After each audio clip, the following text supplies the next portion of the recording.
নমস্কার, আমি Bithi. Welcome to my channel ডাইডেলি ব্লগ। কেমন আছো সবাই? আশা করছি অনেক ভালো আছো। যে যেখানে আছো একদম ঈশ্বরের কৃপায় সুস্থ আছো। এখনই সকাল 11টা মতন বাজে, আর এখন থেকেই তোমাদের সাথে নিয়ে আমি আমার ব্লগটা স্টার্ট করছি। এখন যেহেতু শ্রাবণ মাস, মন্দিরে বই পড়ার একটা ব্যাপার রয়েছে বিকালের দিকে, সেই জন্যই কিন্তু ঝটপট করে সমস্ত কাজবাজগুলো আর কি সেরে নিতে হয়। ওই জন্য কিন্তু তোমাদের সামনে অতটা আর কি আসতে পারি না, আর সমস্ত কাজবাজও সেরকমভাবে একটা শেয়ার করতে পারছি না। তো ওইদিকে দেখতে পেলে ভাই আর কি আসলো বাড়িতে, আর আরিয়ান কিভাবে ছুটে গেল। তো যাই হোক, ওর দুষ্টুমিতে এরকম চলতেই থাকে। কাকাইয়াকে তো ভীষণ ভালোবাসে, কাকাইয়া কাকাইয়া সারাক্ষণ করতে থাকে। তো যাই হোক, আমি তো টুকিটাকি কাজকর্ম সকাল থেকে আর কি শুরু করে দিয়েছি, একটার পর একটা চলছে। এইদিকে ভাবছি এখন এই জামা কাপড়গুলো আর কি কেচে নেব। দেখলে তো প্রত্যেক দিনই কিন্তু এরকমই আর কি এত এত জামা কাপড় হয়। তো যাই হোক, তারপরে কিন্তু রান্নাঘরে প্রচুর বাসনপত্র ছিল, সেগুলো ধুয়ে তারপরে আর কি জামা কাপড়গুলো কেচে নিয়েছিলাম। আর এরপরে কিন্তু দেখো আরিয়ানকে স্নান করিয়ে দিয়েছি, আর ওর কিন্তু দুধটাও খাওয়া হয়ে গেছে। তো এই যে এরপরে হচ্ছে আজকে তো রাখি উৎসব, সেই জন্য দেখো ও আর কি বাবার হাতে রাখি পরিয়ে দিচ্ছিল। ও তো আর পারে না। তো ওই দিক দিয়ে সোনালি দিদি এসেছিল, তো সোনালি দিদি আর কি রাখিটা বেঁধে দিল। আর ওইদিকে মাও কিন্তু আরিয়ানের হাতে এই দেখো রাখি পরিয়ে দিচ্ছে। তো সোনালি দিদি নিয়ে এসেছিলো আর কি তালের বড়া, না এটা কলার বড়া। তো সেই কলার বড়া দিয়ে কিন্তু আর কি রাখি পরানো হচ্ছিল। সোনালি দিদি আর কি দুই ভাইকে, মানে হাজবেন্ড আর ভাইয়াকে রাখি পরাতে এসেছিল। তো যাই হোক, এদিকে রাখির উৎসব আমাদের তো এইভাবেই আর কি গেল। এর থেকে বড় কোনো কিন্তু রাখি উৎসব হয়ই না বলতে গেলে। তো যাই হোক, তোমাদের রাখি উৎসবটা কেমন গেল তো সেটা অবশ্যই কমেন্ট করে জানিও। এই যে দেখো কলার বড়া দিয়ে গেছে অনেকগুলোই, আর আমার তো এই সমস্ত বড়া টড়া খেতে এত ভালো লাগে। 3টে মতন আর কি এখন কলার বড়া নিয়ে নিয়েছি। এখন এই যে আর কি কলার বড়াটা খেয়ে তারপর দেখো সোজা চলে এসেছিলাম আর কি সবজি কাটতে। তো এখন আর কি সবজিগুলো মাকে কেটে দেবো। মা দিকে কিন্তু রান্না আর কি চাপিয়ে দেবে, না হলে দেরি হয়ে যাবে। অলরেডি কিন্তু অনেকটাই দেরি হয়ে গেছে। ওদিকে আরিয়ানকে ঘুম পাড়ালাম। তো এখন ওই মোটামুটি 1:10-15 মতন বেজে গেছে। আজকে আরিয়ানকে স্নান করাতে একটু দেরি হয়ে গেছে, অনেকগুলো জামা কাপড় ছিল তো সেই জন্য। তো যাই হোক, আমি ফার্স্টে আলু কেটে নিয়েছি। তো আলুটা ভাবছি এই পাশে একটু ভাজতে বসিয়ে দেবো, আর এই পাশে দেখো ডালের জন্য পেঁপে কেটে নিয়েছি। আজকে যেহেতু শনিবার, সেই জন্য আজকে তো নিরামিষ। তো সকালে আর কি মুগ ডালটা সেদ্ধ করে রেখেছিলাম। তো এই যে মুগ ডালের মধ্যে কাঁচা লঙ্কা দিয়ে দিয়েছি, আর তার সাথে পেঁপেটাও দিয়ে দিলাম, আর এর মধ্যে নুন হলুদটাও আর কি দিয়ে ফুটতে দিয়ে দেবো। তারপরে মা এসে আর কি ফোড়ন দিয়ে নিয়েছিল, আর এই পাশে আলুটাও ভাজতে দিয়ে দিয়েছিলাম। তো ছোটো কড়াইটাতে আর কি আলু ভাজা, পটল ভাজা এই সমস্ত আর কি হচ্ছিলো। আর আজকে হচ্ছে আলু পটল দিয়ে আর গাঁটি দিয়ে তরকারি হবে, তার সাথে হবে এই যে ডাল, আর হচ্ছে পাঁপড় ভাজা। আর আজকে সকালবেলাতেও কিন্তু ওই ভাতই করেছিলাম, আর তার সাথে ডাল সেদ্ধ আর আলু সেদ্ধ দিয়ে আর কি সবাই খেয়েছিল। আর সকালবেলা করে না এখন রুটি করতে ভীষণই আর কি অসুবিধা হয়ে যায়। রুটি করতে গেলে কিন্তু অনেকটাই সময় লেগে যায়, সেই জন্য রুটি আর করা হচ্ছে না। তবে দেখা যাক, সময় পেলে অবশ্যই সকালবেলার দিকটা মাঝে মাঝে আর কি রুটি করে নেব। তো এদিকে দেখো আমি আলুটা আর কি ছাড়ছি, আর এই যে এখানটায় রান্না করছি না, এত অসুবিধা হয় আমার এইভাবে ভাজতে কিংবা কোনো কিছু রান্না করতে। এই যে ঢেকে ঢেকে আর কি করতে হয় না, মাঝে মাঝে তো ছ্যাঁকাও লেগে যায় হাতে। কি করব, এইভাবেই আর কি করতে হচ্ছে। জানি না কবে থেকে আবার রান্নাঘরে রান্না টান্না করবো। তবে এখানে একটা জিনিস সুবিধা হচ্ছে, রান্নাঘরটা কিন্তু খুব একটা অগোছালো হচ্ছে না। আর রান্নাঘরে রান্না করতে গেলে যা জল টলগুলো পড়তো সেই সমস্ত কিন্তু হচ্ছে না। আর আরিয়ানকে কিন্তু বেশ চোখে চোখে রাখতে পারছি, মানে খুব একটা অসুবিধা হচ্ছে না। শুধু ওই রান্না করতে গেলেই যা আর কি একটু অসুবিধা হচ্ছে। তো এই যে দেখো আমি সবজি কাটতে কাটতে মাঝখানে আবার একটু বিড়ালের মাছটা বাইরে হচ্ছে, মানে হবে, তো সেটা আর কি গুছিয়ে আর কি দিয়ে আসলাম। তো তারপরেই কিন্তু অফ ক্যামেরাতে সমস্ত কাজকর্ম আর কি সেরে নিয়েছিলাম। ওই ক্যামেরা বন্দি করতে গেলে কিন্তু প্রচুর দেরি হয়ে যায়। আর বুঝতেই পারছো সবটা সামলানো, মানে এদিকে সংসারের কাজকর্ম, ছোট বাচ্চা, তারপর হচ্ছে মন্দিরের বই পড়তে যাওয়া, সবটা মানে মাঝে মাঝে না সামলে ওঠা একদমই আর কি যায় না। তো আজকে প্রথমে আর কি ভেবেছিলাম পাঁপড় ভাজবো, তারপরে বড় বড় বেশ পটল দেখে না মা বলছিল পটল ভাজা করে দিই, পটল কেটে দে। তো পটলই কেটে দিয়েছিলাম। তো ডাল, তার সাথে পটল ভাজা, আর হচ্ছে ওই আলু পটল দিয়ে গাঁটি দিয়ে ঝোল করেছিল। তো সমস্তটাই কিন্তু রান্না মানে ভীষণ, ডালটাও যেমন ভালো হয়েছিল তেমন তরকারিটাও কিন্তু বেশ ভালো হয়েছিল। তো যাই হোক, এখন খাওয়া দাওয়া করে ঝটপট করে রান্নাঘরের কাজকর্ম সেরে তারপরে কিন্তু আর কি ভয়েস ওভার দিতে যাব। ভিডিও এডিটিংয়ের আজকে অনেকটাই কাজ হয়নি। আসলে সংসারের কাজকর্ম এদিকে করতে গেলে না, আর আরিয়ানের পেছনে সময় দিতে গিয়ে আমার আর কি মাঝে মাঝে ভিডিও এডিটিংয়ের কাজ হয় না। মানে যেদিন সারাদিনে কাজ করতে করতে ভিডিও এডিটিংয়ের কাজ আমি একটু এগাতে পারি না, সেদিন আমার প্রচুর প্রবলেম হয়ে যায়। আর এদিকে দেখলে তো কতগুলো বাসন আর কি, বাসনের পর বাসন ধুয়ে ধুয়ে রাখা হয়েছে। এই সমস্ত বাসনগুলো এখন আর কি গুছিয়ে গুছিয়ে যেটা যেখানে থাকে রেখে দেবো। তারপর বেসিনেও কিন্তু অনেকগুলো বাসন পড়েছে দুপুরে খাওয়া দাওয়ার পরে আর কি, সেইগুলো আর কি ধুয়ে নেব। আর ওইদিকে টেবিলটাও পরিষ্কার করে নিয়েছি, তার সাথে কিন্তু আরিয়ানের জলটাও গরম করা হয়ে গেছে। তো এই সমস্ত কাজ করতে তো অনেকটাই সময় লাগে। এরপর যাব মানে ভিডিও এডিটিং করব, ভয়েস ওভার দেবো। মানে আজকে এতটা কাজের প্রেশার ছিল না, যেদিন সংসারের কাজের প্রেশারটা একটু বেশি থাকে, মানে ভাবি যে না সংসারের কাজগুলো আগে করি তারপর ভিডিও এডিটিংয়ের কাজ করব, সেই দিনে আমার আর কি খুব অসুবিধা হয়ে যায়। যদি কাজের মাঝখানে মাঝখানে একটু সময় বার করে এডিটিংয়ের কাজ করি তাহলে কিন্তু অসুবিধা হয় না। আর আজকে পরিস্থিতিটাই এমন হয়ে গেছিলো কি বলবো, আজকে মন্দিরে যেতেও যেমন দেরি হয়ে গেছিলো, আজকে সেরকম একটা বইও পড়তে পারিনি। আর তাছাড়া আরিয়ান আজকে এতটা দুষ্টুমি করছিল যে কি বলবো। তো যাই হোক, মাঝে মাঝে পরিস্থিতি আমাদের এমনই আর কি হয়ে যায় যে সত্যি চারিদিকটা আর কি সব দিকটা সামলাতে আমরা হিমশিম খেয়ে যাই, অনেক কঠিন হয়ে যায় সামলানো। তারপরেও কিন্তু আমি চেষ্টা করি স্টেপ বাই স্টেপ আর কি সমস্তটা সামলানোর। একটু তো সময় লেগে যায়, একটু মানে একটা কাজ করতে গেলে আর একটা কাজের দেরি হয়ে যায় এই আর কি। তবে এখন যেহেতু শ্রাবণ মাস চলছে, আমার বই না পড়তে গেলে না একদমই ভালো লাগে না, খুব খারাপ লাগে। আর তো হাতে মাত্র গোনা কটা দিন বাকি পুজোর, তারপর তো আবার সেই আর কি পুজো শেষ হয়ে যাবে, তারপর যে কি আর সেই, আর তো মন্দিরে এইভাবে বিকালে আর কি যাওয়া হবে না। তো যাই হোক, তোমাদের সাথে কথা বলতে বলতে রান্নাঘর একদম গুছিয়ে নিয়েছি। লাস্ট এই যে এই কটা বাসন রয়েছে, এই কটা জল ধরতে দিয়েছি, পরে কিন্তু সন্ধ্যাবেলার দিকে এসে এই বাসনগুলো আর কি গুছিয়ে নেব। তো এই যে দেখো সমস্তটাই কিন্তু গুছিয়ে নিয়েছি, টিপটপ করে নিয়েছি। আর এই যে দেখো এই পেপারগুলো ভাবছি একটু চেঞ্জ করে দেব, তো কবে যে দেবো জানি না, এর মধ্যে আর কি দিতে হবে। আর এই যে দেখছো সামনেই মাত্র দুদিন পরেই কিন্তু ভাসান পালা, সেই জন্য টুকিটাকি আর কি সবজি বাজার একটু হয়ে গেছে করা, কিন্তু আরও অনেক কিছুই বাজারঘাট করতে হবে।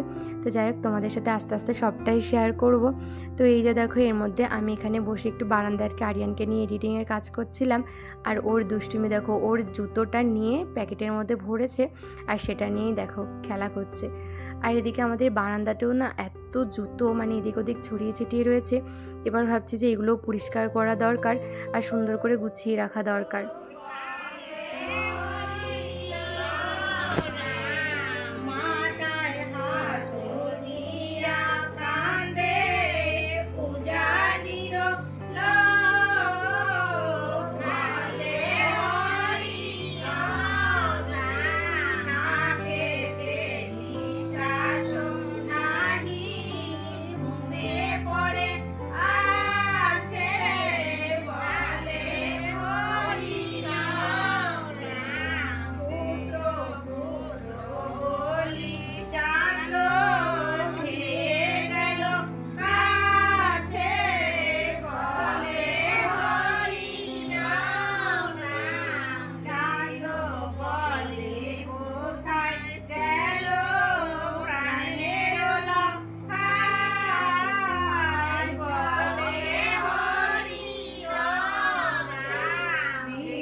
আজকে মন্দিরে আসতে আসতে এতটা দেরি হয়ে গেছে আমার যে কি বলবো। তারপরে মন্দিরে এসে কিন্তু আরিয়ানও খুবই দুষ্টুমি করছিল, আমাকে ছাড়ছিলই না।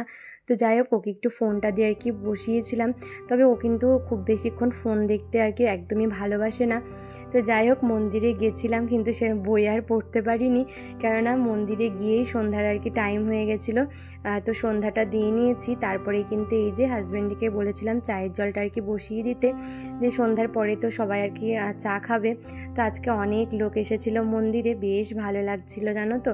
তো যাই হোক, আমি কিন্তু ফুল এনার্জি নিয়ে সন্ধ্যাবেলার এই টাইমটা আর কি সামলেছি একটার পর একটা কাজ। একবার আরিয়ানকে সামলাচ্ছি আর একবার মন্দিরে সন্ধ্যা আর কি দিয়ে নিয়েছি। সন্ধ্যা দিতেও তো অনেকটা সময় লাগে মন্দিরের আর কি সন্ধ্যা তো। তো যাই হোক, তারপরে এই যে আর কি চায়ে চিনিটা দিয়ে তারপরে দুধের জায়গাটা আর কি দিতে গেছিলাম। এই টাইমটাতেই কিন্তু এই কাজগুলো থাকে। তো যাই হোক, তারপরে কিন্তু চাটা করে নিয়ে যে চলে এসেছি, এরপরে আর কি সবাইকে চাটাও দিয়ে নেব।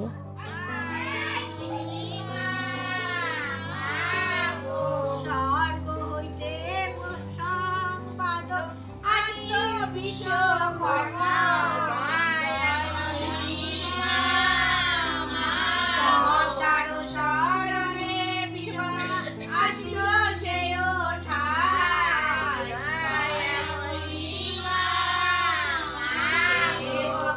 চাটা ঠান্ডা হয়ে গেল।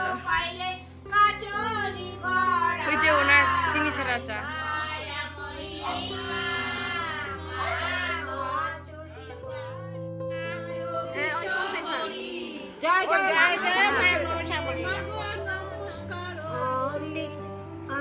অমৃতকুণ্ডে জলে গায় দিও, অমৃতকুণ্ডে জলে গায়ে দিল ছড়া, উলটিয়া লক্ষিন্দর গাও দিল মোরা, জয় মা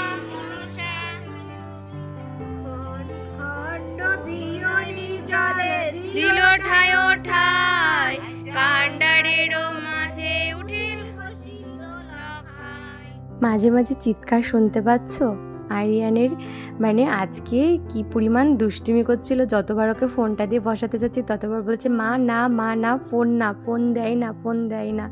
তো একটা জিনিস খুব ভালো লাগছে যে ও সত্যি অন্য বাচ্চাদের মতন অত ফোন দেখতে চায় না।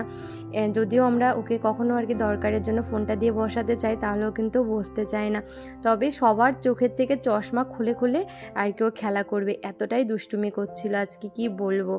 সবারই তো চোখে মোটামুটি অনেকেরই চোখে আর কি চশমা আছে, আর সবার চোখের চশমাগুলো ওরকম আর কি টান দিয়ে খুলে ফেলছে, এতটা দুষ্টু। মাখার মাংস খাই, জয় মা মনসা, যে দারুণ চান্দ বড়ই নিষ্ঠুর, হে তালেরও বাড়ি দিয়া কান্ডার করে দূর। পুত্র দেখিয়া চান্দ বলে রাম রাম, মাখালো চাহিতে গেলাম পাইলাম পাকায়াম। পঞ্চ শব্দে বাদ্য বাজে আরো বাজে কারা, ঘন পাকে নাচে চান্দ দিয়া বাহুলারা। চান্দ বলে শুনো পুত্র লক্ষিন্দর সাধু, বড় ভাগে পাইলাম বেহুলা হেন বধূ। লোহার গলা চাইল দেখিনু বিদ্যমানে, হইল মরা জিয়ায় নয়নে। অনুমান বুঝিলাম বধুর লক্ষণ, ঘরে বসি পাবো আমি 14 ডিঙ্গার ধন। এতয় বলিয়া চান্দ নাচিতে লাগিলা, মনের হরিষে জামাই সাহে কোলে নিলা। ছায়ায় মণ্ডপের তলে বসিল লক্ষিন্দর, বেহুলা সুন্দরী গেল মায়ের বাসর।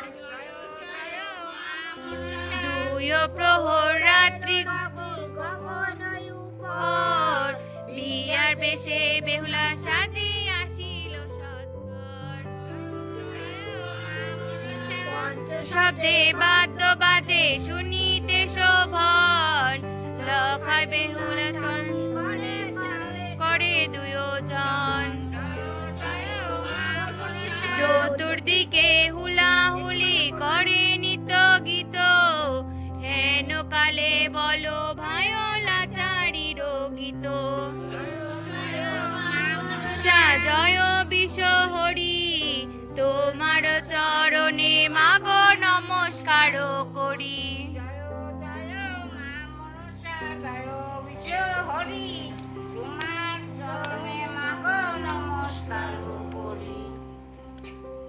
আর এই যে আজকের মতো কিন্তু বই পড়া কমপ্লিট হয়ে গেছে, আর আজকে আমিও একটুখানি বই পড়তে পেরেছিলাম। তবে এই সুরটা কিন্তু আমার বেশ ভালো লাগে, জয় জয় মা মনসা জয় বিশ্বহরি, তোমার চরণে মাগো নমস্কার করি। তো যাই হোক, আজকে না গলাটা কেমন একটা আমার লাগছে আর কি, ভারী লাগছে, হয়তো একটু ঠান্ডা লেগেছে সেই জন্য আর কি। তো যাই হোক, এই যে মা সবার মাথাতে আর কি অমৃতকুণ্ডের জলটা আর কি ছিটিয়ে দিচ্ছিল, এই কাজটা তো বরাবর বড় মাই করে আসছিলো, তবে গত বছর থেকে মাই কিন্তু করে আসছে। গত বছরও তো বড় মার শরীরটা ভালো ছিল না, আর এই বছর তো বড় মা আমাদের মাঝখানে আর নেই। তো যাই হোক, 2 দিন পরেই ভাসান পালা, আমি তো ভীষণ বড় মাকে মিস করছি। এতটা খারাপ লাগছে, এত মানুষের মাঝখানে বড় মাকে প্রচণ্ড মিস করছি। আর মাঝে মাঝেই না বড় মার ওই ভিডিওগুলো আর কি একটু চালিয়ে বড় মাকে দেখে নিই। মানুষের জীবন কেমন, তাই না বলো? তো যাই হোক, এই যে মা সবার মাথাতেই কিন্তু অমৃতকুণ্ডের জলটা আর কি দিয়ে দিচ্ছিল। আর এদিকে ভাইয়া আর হাজব্যান্ড আর কি এখন বেরোচ্ছে। তো আজকে হাজব্যান্ডের শরীরটা অনেকটাই ভালো, সেই জন্য আজকে 2-3 দিন পরেই আর কি বেরোচ্ছে একটু। আর এদিকে তো বেহুলা লক্ষিন্দারের বিয়ে হচ্ছে, সেই জন্য আজকে কিন্তু অনেক লোকই এসেছিল। ওই জন্যই যে ওনাদের জন্য আজকে একটুখানি আয়োজন করা হয়েছে। আজকে সিঙ্গারা আর মিষ্টি খাওয়ানো হচ্ছে সবাইকে। তো এই যে আমি আর কি বেড়ে দিচ্ছিলাম, আর ওই দিদি আর কি সবাইকে দিয়ে দিচ্ছিল। আর এখন যেহেতু সন্ধ্যা আজকে 7:30 বেজে গেছে, তো অনেকটা সময় আর কি বই পড়া হয়েছিল, তো সবাই তাড়াহুড়ো করছিল। এবার সবাই আর কি বা যে যার বাড়ি যাবে, ওই জন্যই তাড়াতাড়ি করে যে আমি গুছিয়ে দিচ্ছিলাম, আর ওই দিদি পাশের বাড়ির দিদিটা দিয়ে দিচ্ছিল। আর আজকে আরিয়ান কি করেছে জানো তো, যে দিদিটা আর কি দিচ্ছিল, ওই দিদিটাকে ঘরে ডেকেছিল বাবা একটু কথা বলবে বলে। আর ওই দিদি ঘরে গেছে আমাদের, গিয়ে না ওনার হাতে আর কি ওই মিষ্টির প্যাকেট, মিষ্টিটা ছিল, মিষ্টি আর সিঙ্গারার আর কি ওনার হাতে। তো আরিয়ান বলছে এটার মধ্যে কি, এটার মধ্যে কি? উনি বলছে মিষ্টি আর সিঙ্গারা আছে। আর ও তো মিষ্টি খেতে এতটা ভালোবাসে, ও কি করেছে মিষ্টিটাকে তুলে নিয়ে, আমরা সবাই বারণ করছি যে না খাবে না খাবে না, আরও পুরো মানে গোটা মিষ্টিটাই মুখের মধ্যে একবারে দিয়ে দিয়েছে। ভাবো, মানে এতটাই মিষ্টি খেতে ভালোবাসে, যদি আমরা না খেতে দিই মানে কতটা টেনশান হয় ভাবো একটু। যদি গলায় আটকে যেত, মানে আমার তো প্রচণ্ড ভয় লাগছিল। আমি তো সাথে সাথে একটু জল দিচ্ছিলাম, ওই দিদিও ভয় পেয়ে গেছে। আরিয়ান এতটাই দুষ্ট, সেকেন্ডে কাজ করবে জানো তো। আর মিষ্টিটার মধ্যে তো রসও ছিল, মানে কি পরিমাণ টেনশন লাগে বলো। আর তারপরেই কিন্তু ঘরে এসে প্রচুর কাজ ছিল, অতগুলো চায়ের কাপ, চায়ের বাসনপত্র অনেক কিছুই আর কি পড়েছিল বেসিনে, সেইগুলো ধুয়ে তারপর রান্নাঘরের বাসনপত্র কিছু ছড়িয়ে ছিটিয়ে ছিল, সেইগুলো একটুখানি আর কি গুছিয়ে রেখে তারপর আটাটা মেখে রেখে গেছিলাম। আর এই যে রাত্রেবেলাতে আর কি এখন রুটি করে নিয়েছিলাম এসে। আর এখন ওই মোটামুটি 11:30 মতন বাজে। এই যে এখন সবাইকে আর কি খাবার দিয়ে দিচ্ছি, আর আমিও এখন খেতে বসে যাব। তো আগে খাবো, তারপরে কিন্তু বাকি কাজ করবো। এখন অনেক কাজ রয়েছে, ওভেন পরিষ্কার করব, টেবিল পরিষ্কার করব, তারপর হচ্ছে রান্নাঘরে বাসনপত্র ধুয়ে তারপর আর কি রান্নাঘর থেকে যাব ওপরে, আর কি নিচ থেকে ওপরে যাব, তাহলেই কিন্তু সমস্ত কাজ হয়ে যাবে। তো আমার প্রচণ্ড খিদে পেয়ে গেছিলো, অনেকটা রাত হয়ে যাচ্ছে, সেই জন্য আর কি আগে খেয়ে নিয়েছি। আর এই যে এখন আর কি ওভেনটা পরিষ্কার করে নিয়েছি। রুটি করতে গেলে তো ওভেনটা খুবই আর কি অপরিষ্কার হয়ে যায়, আটা এদিক সেদিক ছড়িয়ে ছিটিয়ে আর কি পড়ে। তো যাই হোক, এই যে আর কি ওভেনটা একদম পরিষ্কার করে নিয়েছি, আর এই যে ওভেনটা ঢেকেও দিয়েছি। আর এদিকে চা পাতার চিনিটা হচ্ছে আর এখান থেকে রান্নাঘরে রাখবো না, যেহেতু সকালে আবার লাগবে। তো এরপরে কিন্তু টেবিলটাও পরিষ্কার করে নিয়েছিলাম। আর এই দেখো, রান্নাঘরে বাসনের উপর বাসন কিন্তু আর কি হতে থাকে। তো এই সমস্ত বাসনও কিন্তু আবার গুছিয়ে আর কি ওই যেটা যেখানে থাকে সেটা সেখানে রেখে দেবো। আর এই যে দেখো, বিছনের মধ্যে কত বাসন আর কি হয়েছিল, তো সমস্ত কিছুই গুছিয়ে নিয়েছি, একদম রান্নাঘর পরিষ্কার করে নিয়েছি। আর সকালবেলাতে তো আমার একটু নিশ্চয় নামতে আর কি দেরি হয়, তো মা যখন রান্নাঘরে আসবে, দরজাটা খুলবে, মার কিন্তু মনটা একদম আর কি ভালো হয়ে যাবে রান্নাঘরটা পরিষ্কার পরিচ্ছন্ন দেখে। সবারই কিন্তু রান্নাঘরটা সকালবেলা ঘুম থেকে উঠে যদি আর কি দেখা যায় যে রান্নাঘর এরকম টিপটপ হয়ে রয়েছে, তাহলে কিন্তু একদম দেখবে মনটা ভীষণই ভালো হয়ে যায়। তো যাই হোক, আমি যে একদম গুছিয়ে নিলাম। এখন ঘড়িতে কিন্তু 12টা বেজে গেছে, আরিয়ান ওর কাকার সাথে খেলছে। তো চলো, এই যে ঘরে চলে এসেছি, আর ঘরে এসে দেখো আরিয়ান উল্টে গেছে, ওকে ফুল রেডি করে দিয়েছি। তো এই যে হাজব্যান্ড আর কি ওকে রেডি করে দিয়েছে। ওকে না এখনও ফুল হাতা জামা প্যান্টই পরিয়েছি, যেহেতু বাইরে বৃষ্টির ওয়েদার, তো মানে বৃষ্টি পড়ছে, ঠান্ডা ঠান্ডা ওয়েদার, সেই কারণেই আর কি ফ্যান চলে, তো আর ও তো গায়ে কিছু রাখে না, ওই জন্যই কিন্তু ফুল হাতা জামা প্যান্ট পরাই। তো যাই হোক, এই সময়টায় আরিয়ান আরও একটা দুষ্টুমি করেছিল, সেটা তোমাদের নেক্সট ভিডিওতে শেয়ার করব কি দুষ্টুমি করেছিল। চলো আজকের মতো তাহলে ভিডিওটা এখানেই এন্ড করি, আর দেখা হচ্ছে তোমাদের সাথে নেক্সট ভিডিওতে। আর আমার ভিডিওর কোনো অংশ যদি তোমাদের একটুও ভালো লেগে থাকে, তাহলে একটা লাইক করে দিও। তো চলো টাটা, গুড নাইট, ভালো থেকো সবাই, চলো টাটা।